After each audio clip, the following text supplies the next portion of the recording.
Toffoli saiu e André Mendonça entrou com prazo de 60 dias para identificar autoridades no celular de Daniel Vorcaro. Margareth Menezes faturou R$290 mil de empresa com 8 projetos na Rouanet.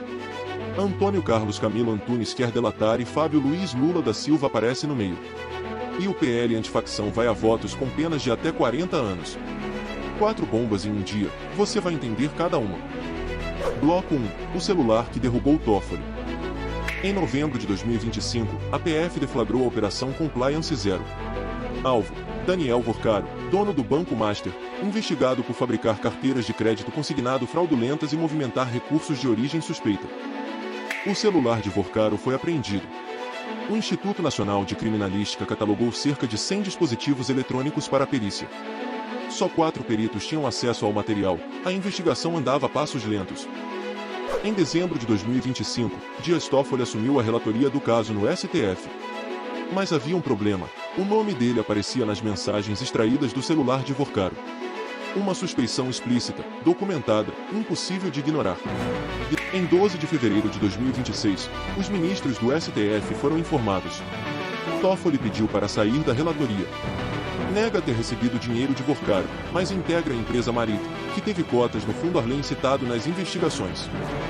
André Mendonça, indicado por Bolsonaro ao STF, foi sorteado novo relator. Em 13 de fevereiro convocou a PF. Em 19 de fevereiro autorizou a retomada das perícias que Toffoli havia, na prática, travado com restrições formais. Em 23 de fevereiro, segunda reunião de Mendonça com a PF, 2h30 com delegados da DICOR, Unidade de Combate à Corrupção. Resultado: prazo de 60 dias para relatório identificando autoridades com foro privilegiado nos dados de Vorcaro. O que ficou fora das manchetes: Toffoli havia imposto restrições formais ao trabalho dos peritos. Mendonça revogou tudo e ampliou o efetivo. A investigação mais sensível do país estava paralisada por decisão do próprio relator citado no celular do investigado. Impacto concreto: além de Toffoli, líderes partidários e figuras do alto escalão são mencionadas em diálogos e planilhas sob análise. Em 60 dias, Mendonça terá os nomes confirmados e decidirá onde o caso tramita. E, veredito, um ministro do STF aparece no celular do principal investigado de um esquema bilionário e sai da relatoria. O caso vai para quem está avançando de verdade. Isso não é normal, e não pode ser tratado como se fosse. Bloco 2, a ministra, o bloco e os R$290 mil. Margareth Menezes é ministra da Cultura desde janeiro de 2023. Antes disso, a Comissão de Ética da Presidência proibia ministros de receberem cachê de atividades artísticas financiadas com recursos públicos de qualquer ente federativo. Em 2025, a própria Comissão de Ética mudou o entendimento e passou a permitir shows pagos com verbas estaduais e municipais. No carnaval daquele ano, prefeituras de Salvador e Fortaleza desembolsaram R$640 mil para contratar a ministra. Em 12 de fevereiro de 2026, Margareth Menezes se apresentou no bloco Os Mascarados, Circuito Barra Ondina, Salvador. A empresa organizadora, Pau Viola Cultura e Entretenimento. O cachê pago, R$290 mil. O detalhe que incomoda: a Pau Viola teve 8 projetos autorizados para captação via Lei Rouanet na gestão atual de Margareth Menezes. Antes da atual gestão, eram apenas 2. Um deles captou R$1 milhão em incentivos fiscais. Em 23 de fevereiro de 2026, o subprocurador-geral Lucas Rocha Furtado protocolou representação no TCU citando a Lei 12.813/2013, que proíbe agentes públicos de manterem vínculos de negócio com quem tem interesse em suas decisões. O que ficou de fora: a própria Comissão de Ética havia orientado em 2025 que Margareth Menezes não podia atuar com empresas com interesses no Ministério da Cultura. A Pau Viola tinha 8 projetos esperando aprovação enquanto pagava o cachê dela. Impacto financeiro: o dinheiro que custeou os R$290 mil veio do governo da Bahia via Sufotur, R$1 milhão da Secretaria de Turismo Estadual, e da Prefeitura de Salvador. Dinheiro público chegando ao cachê da ministra por outro caminho. Veredito: Margareth Menezes recebe de empresa que depende de aprovações do seu próprio ministério. A regra foi mudada para permitir isso. O subprocurador Lucas Furtado chama de escândalo. O TCU vai decidir se concorda. Bloco 3, Antônio Carlos Camilo Antunes quer delatar e Fábio Luiz está no caminho. Em abril de 2025, a Operação Sem Desconto revelou um esquema nacional de descontos ilegais em aposentadorias. Período investigado, 2019 a 2024. Ao menos 3 milhões de aposentados foram prejudicados. O governo vai gastar 3,3 bilhões de reais em ressarcimentos. O rosto do esquema, Antônio Carlos Camilo Antunes. Segundo a PF, ele movimentou 24,5 milhões de reais em 5 meses, com repasses como propina a servidores do INSS. Está preso desde setembro de 2025. Em dezembro de 2025, o filho de Antônio Carlos Camilo Antunes, Romeu Carvalho Antunes, também foi preso pela PF. A partir daí, segundo Metrópolis, Antônio Carlos passou a demonstrar disposição para a proposta formal de delação premiada. No meio de tudo isso surge Fábio Luiz Lula da Silva. A PF informou ao STF que encontrou referências ao nome dele em 3 núcleos de dados obtidos de investigados ligados a Antônio Carlos Camilo Antunes.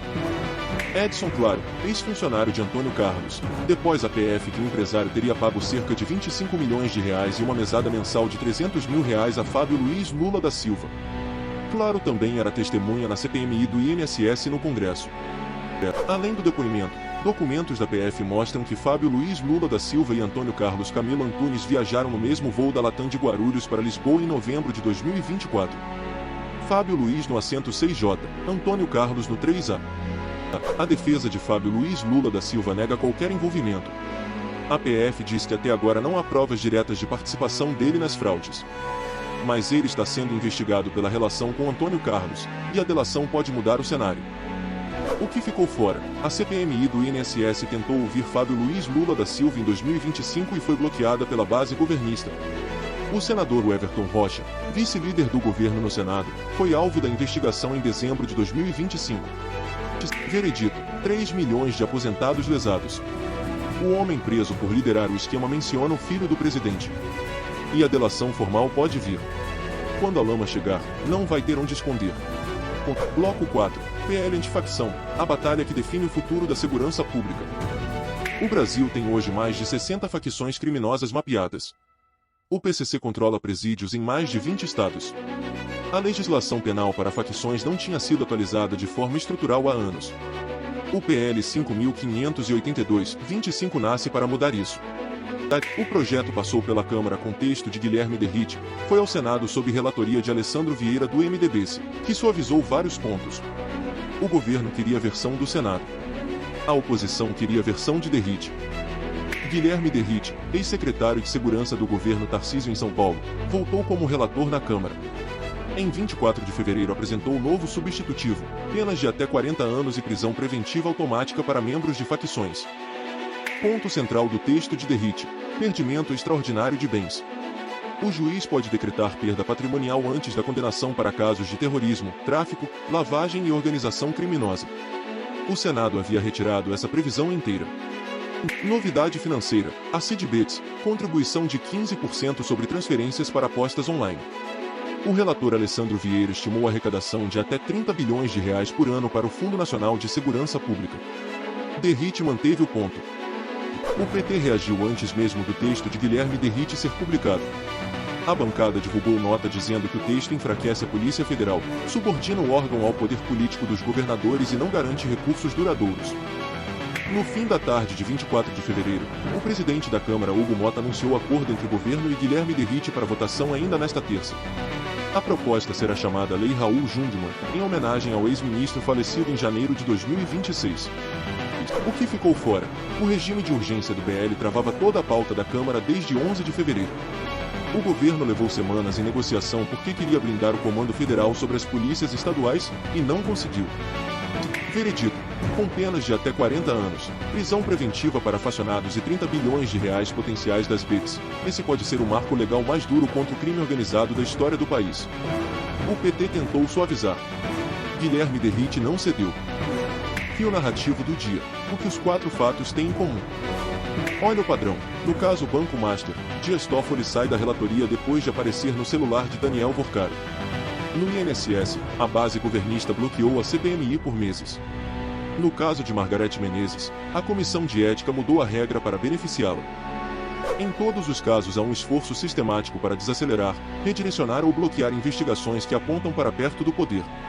O PL Antifacção mostra o que acontece quando o Congresso recusa esse jogo e avança mesmo assim. Antônio Carlos Camilo Antunes com 24,5 milhões de reais movimentados em 5 meses. Margarete Menezes com 290 mil reais de empresa da Rouanet. Daniel Vorcaro com 100 dispositivos para análise. Não são coincidências, é o sistema funcionando para quem está no poder.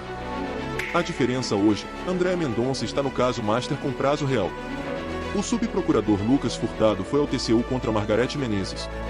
E Guilherme Derrite não cedeu, penas de 40 anos passam pela Câmara. Quando as instituições funcionam, o resultado aparece.